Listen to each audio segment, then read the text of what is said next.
I can't afford it. I'm not No, safe listen, listen, Miss. sir, I've listened to you every time you come here. I understand what you're telling me, but just because you keep repeating it doesn't make it true. I don't think there's an issue for me to try regarding the money. What I'm going to do is I'm going to follow the law. I may feel for you. I may have sympathy for what your plight is, but I'm going to follow the law. That's how it works. You are talking to a disabled street kid that was forced out of his home because of rats and lost his job because of rats. While the whole time the landlord is saying, "You're lying. There is no problem." You may want to give that to you. Okay. Sign the order. Good morning, Your Honor. David Morris, on behalf of Pleasant Lake Park. Good morning. I'm Christian Obiaki. What are you trying to hand my bailiff? I tried to turn this into the clerk, but she's like, "Oh, your time's kind of running out. You should just go in the courtroom." Giving it to you is like the quickest way. But What is it? it's just a summary of the reality since January 31st till today. I could read it. The reality of what? Of the household or of life in general? The reality of this court case, Judge. Well, you have to show it to the plaintiff before I'm going to even begin to look at it.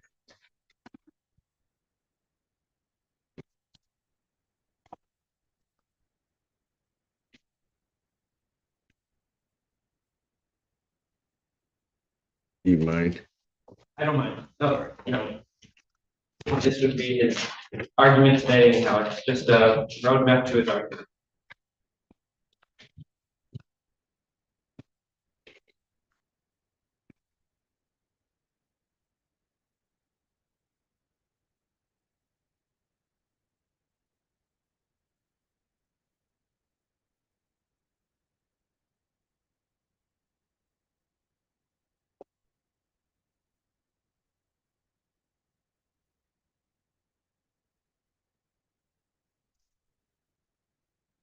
All right. I just have a couple comments that I forgot to put in there. Sure. This is my favorite sweatshirt. Like, this has all been eaten by rats. There's right here, the sweatshirt underneath has been eaten by rats. I've lost 2 pairs of Michael Jordan tennis shoes that are eaten by rats. These pants are eaten by rats. My really nice pair of Kappa pants that were like fuck, eaten by rats. I removed everything that I could from that house that's rat infested, that's owned by Mr. Weasel. But like, due to my disability, I couldn't move like a couch and table and chairs. But I had to like cut my king size mattress in half. I cut my dresser in half, all with the chainsaw. Took me, and then I cut my mattress with a knife. So like I know he's withholding the deposit. I left a couch in there, but like, I did literally as much as I could, like without taking myself to the emergency room. So.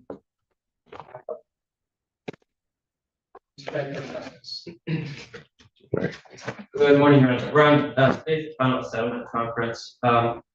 Plaintiff is requesting, last the court acted, Mr. Janowiak was ordered out by January 31st. He did that. Right. He vacated the premises on time. Plaintiff was withholding security deposit. We haven't had a forwarding address given to us. It's a P.O. box because I'm homeless. But the rent has been withheld for the security deposit has been withheld for unpaid rents, not for damage to the premises. There was some furniture left, and I would say excessive filth and trash, which demanded cleaning, but that hasn't been, we haven't charged for that at present. And so plaintiff. Don't mean it. How much was the security? The security deposit was $1,000. Okay. the outstanding rent, including the gas bill that was never changed over to his name. It was changed on the 31st. It was Sir, changed. sir, hold on. I will let you respond. I always do. But go ahead. Thank you, Your Honor. The unpaid rents and gas bill is $4,005.19. If Your Honor were to, so if we apply the security deposit, the amount outstanding is $3,005.19. If Your Honor were to disperse the escrow funds, unpaid rents would be $1,770.19. And so that's what plaintiff is asking for today, Your Honor. I can make additional arguments for why I believe there's no tribal issue in this case, if that. The DTA was taken out on the 30th. Now it's gone by The 30th of January. on January, yeah. And then I'll make that is a straight lie. I mean, he also Hold on. He didn't say that you didn't take it out of your name. I mean, you're not charging for the 14 days, are you? Correct. So my understanding is that he was required to put the gas into his name, and that either didn't happen or went unpaid, one or the other. So I believe my client's books records show that they were just auto paying the gas over the course of his lease. That's not And how much is the gas of this amount? We're talking about approximately, I have it broken down by month here, but approximately $200. That is, I've been paying my DTA every month since I've been there. That's a straight lie. Like, that's a pure lie. Like, swear to God. Okay, That's a pure so lie. hang on. All the records are there. I mean, how can you lie about that? But hold on. You didn't pay the rent, so I know I owe DTE like $400. That's it. well, they're only saying it's about 200 that they paid over the time. I paid my DTE bill. I paid all the bills that I needed to pay up until this rat infestation was not taken care of. And then they lied about the rat poop, and they didn't. Okay, but hold on. This is a nightmare. The security deposit can properly be deducted pursuant to statute against back rent. If there's $1,250, I think it is, in escrow. If that's paid over to the plaintiff, they have the $1,000. Your balance with your unpaid rent and the gas bill, but hold on, would come to the $1,770.19. If I were then, and maybe over the objection of plaintiff, but again, I really don't have a tribal issue, and I don't know if plaintiff wants to try it over $200. If I were to give you credit for the $200 gas bill that they're collecting. That's it, just $200 over the whole time, not $200 every month. I just have this understanding. I'm sorry. Well, if you had listened to what counsel was saying, that's what he's indicated to me, that it's about $200 that they've paid. So hang on, if I give you credit for the $200, that would bring any judgment amount to $1,570.19. So I give you credit for the gas. So I'm disabled and homeless. I can't afford to pay anything. I'm barely eating as it is. And I lost my job because of this rat infestation. I worked from home for AAA. There's a full-blown rat infestation in the house. You got my next door neighbor to lie about it. Who is Steve? Sir, I've been through that initially. I think it was know. badgers. Then I think there was a beaver that came up. Yeah. Then that transformed into mice. No, And then they became rats. yeah, it just And compounds. I know all of those rodents running around. I know. I'm not blowing smoke. I never blow smoke at the judge. I'm blowing No, smoke. I'm not saying that you're blowing smoke. I'm just saying that's a lot of vermin It's a lot. in one spot. And eating my clothes, eating my food. Look at this. Clothes. My clothes are eaten. I've had to throw away. At least $500. enclosed because they're just lying about it. This is an inverted nightmare. Sir, I don't have anything to try. What you've asked me for, and I read over what you gave to the court. You want the escrow back. I don't think that's proper because the rent hasn't been paid. Also, in looking at everything in regard to this, I don't see where you would be entitled to any abatement necessarily of any rent in this, or that they're gonna need to pay you damages. So the damages are my clothes have been gone. I lost my job because the rats were literally underneath my bed. They were nesting. They were nesting inside the dresser, a foot from my house. I mean, a foot from where I lay my bed, where I lay down. I mean, there's a rat's nest literally underneath my bed, inside the house, and they lied about it while we were all standing in rat food. And then this kept going on, and no professionals were hired. I've listened to you every time you come here. I understand what you're telling me, but just because you keep repeating it doesn't make it true. You would have had to substantiate that, and you haven't. And so all I'm here to do today is we've dealt with the possession issue. Now we're dealing with just the monetary issue. And I don't think there's an issue for me to try regarding the money. I can't afford it. Okay, listen. I swear to God, I can't afford it. Okay. I mean, I'm literally on SSDI. But homeless. That may become their issue regarding any amount I give in collection of it. I mean, I'll have to file for bankruptcy. And then, I mean, that all washes away.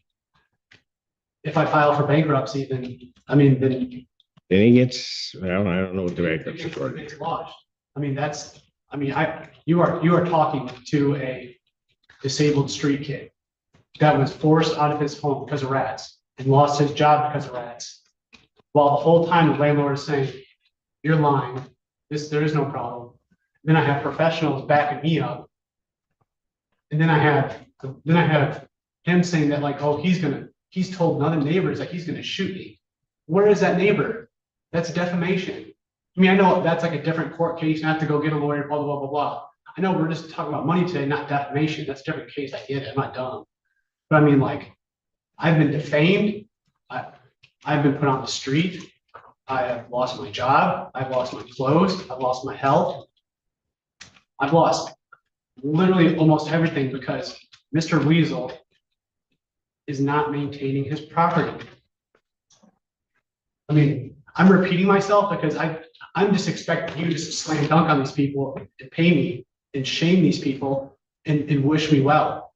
That's what I thought. I mean, you have a reputation of being an all-star judge in Michigan. I expect you. I don't know if that's the case. I mean, I'm just being honest. My kids think of me that way, but I don't know anybody else. I mean, I'm not No, gonna say listen, sir, listen. You may have thought you knew what I would do in this case. There are attorneys that come in every day thinking they know what I'm going to do, and then they become greatly surprised. Because what I'm going to do is I'm going to follow the law. I may feel for you. I may have sympathy for what your plight is, but I'm going to follow the law. That's how it works. That's what I want you to do, is to follow the law. And that's what I'm going to do.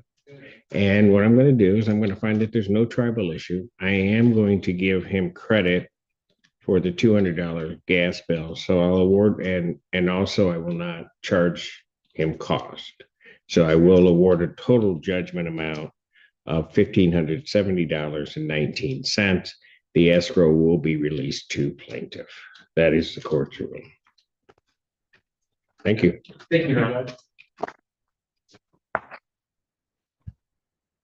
I did write it. Thanks for your time, Judge. Thank you, sir. Did he salute you? He did. Mr. Allen?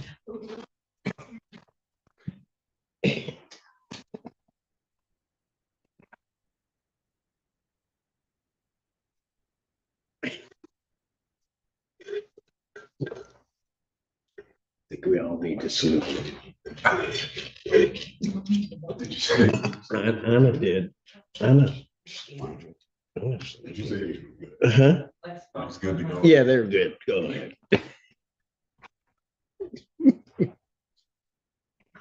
She says she can't afford it. The judge stops her. Listen, I've heard you every time you've come here. Repeating it doesn't make it true. He makes it clear. Sympathy doesn't override the law. I may feel for you, but I have to follow the law. That's how this works.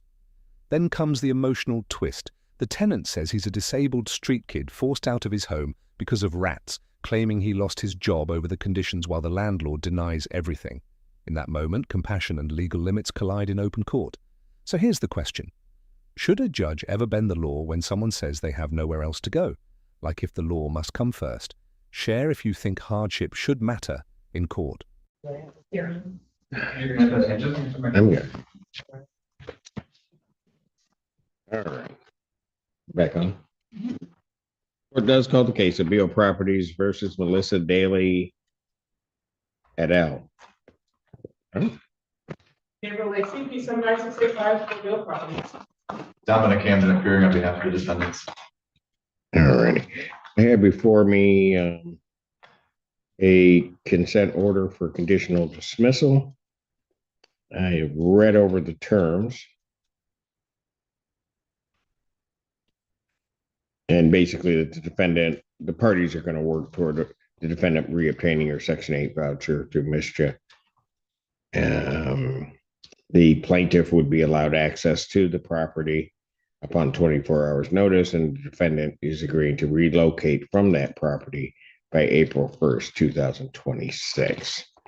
This is a 4B case, and it's pretty much the terms. It's the court's understanding. That's correct. Mrs. Daly, did you hear the agreement that was put on the record? Yes. You signed the judgment, excuse me, the order of dismissal, not the judgment. You signed the order of dismissal? Yes. Yes. And you informed me today that Mishta has actually informed you that your Section 8 was originally revoked inappropriately. Is that correct? Yes. And you were in the process of getting that returned? Yes. Took nothing up. That will work then. Good. Glad to hear that. It's not going to be such an uphill fight. All right, very good. I will mark this file and sign this order. Case is conditionally dismissed. Counsel, thank you so much for working it out. Do appreciate it. Have a good rest of your day. You do the same. Is that it? What? Till 1 o'clock. For what? Good morning, Your Honor. May it please the court, Eric Ladaz, P 65354 on behalf of plaintiff. Good morning, Your Honor. Darwin Fair, P number 31266 on behalf of the defendants and all occupants. All right, this is the plaintiff's motion. Correct? Yes, Your Honor. All right, go ahead, sir. Thank you, Your Honor. Your Honor entered an order of eviction on July 1st, 2025. The defendants filed an appeal of that order of eviction. This court then ordered a bond on July 11th. The court amended the bond on September 15th. And then the defendant's appeal was dismissed on January 27, 2026 by the circuit court sitting as the appellate court. Therefore, with no appeal pending, we're asking this court to be able to execute on the order of eviction that this court entered on July 1st, 2025.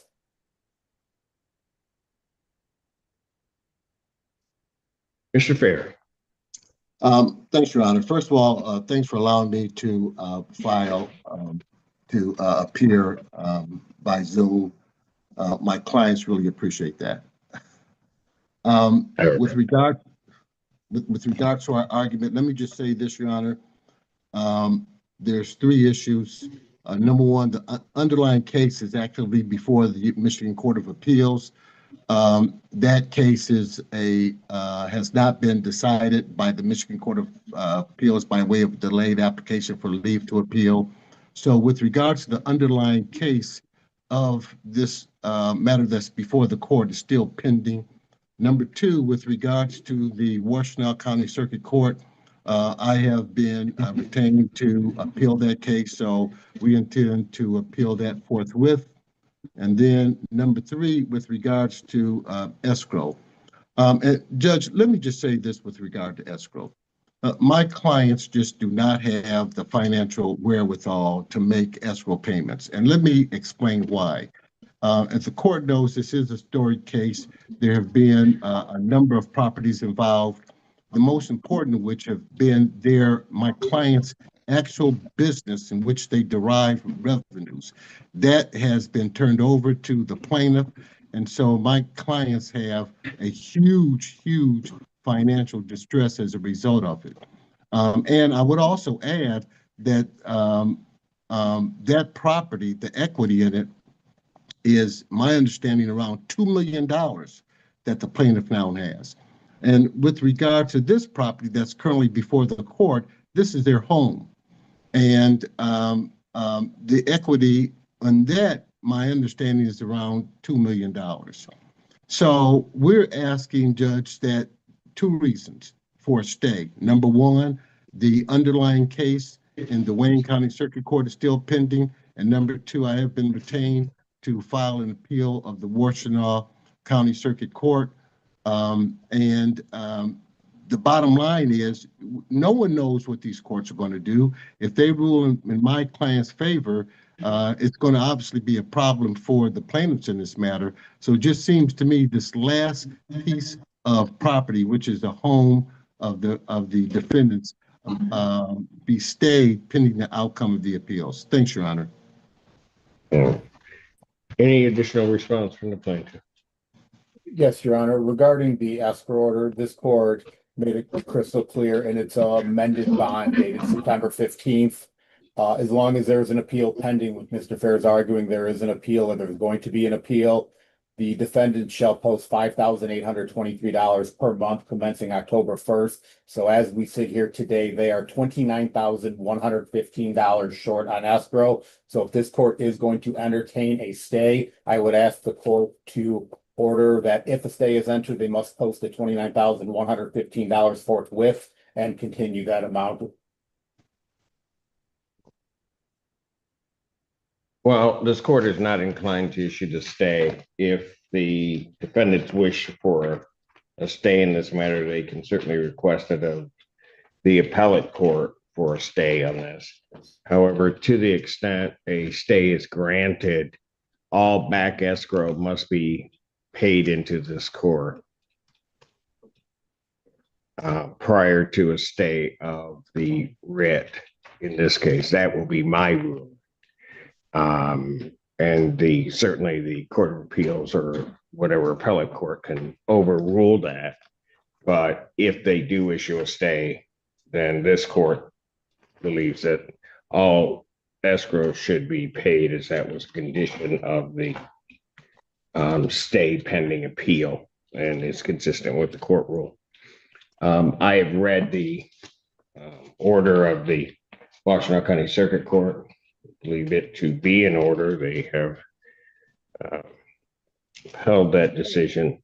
The court will do two things. The $7,500, which is currently in escrow, will be released to the plaintiff.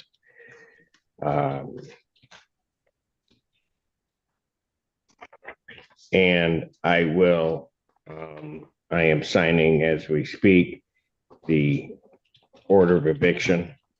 That order of eviction may issue and may be executed on.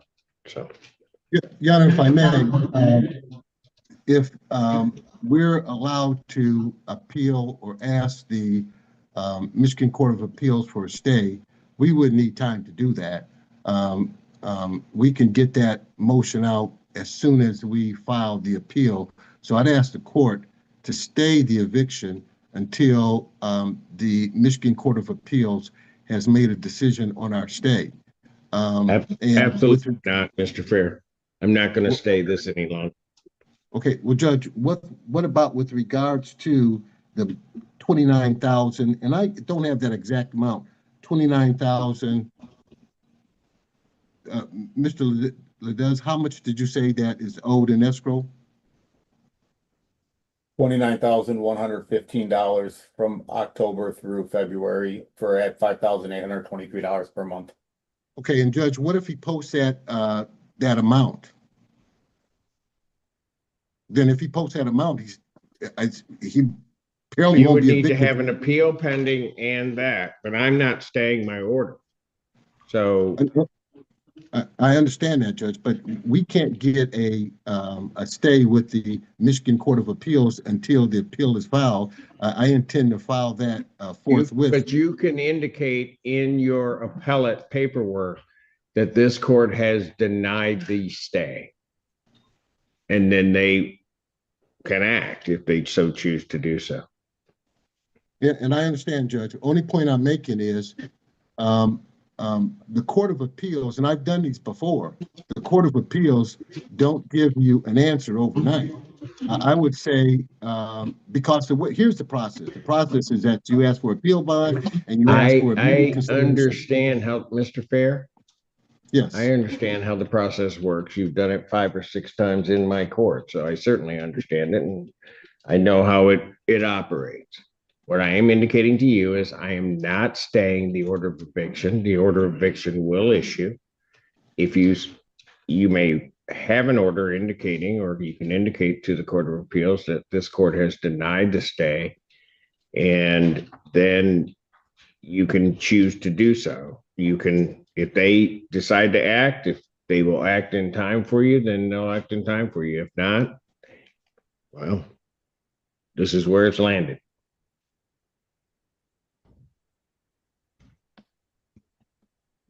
Okay.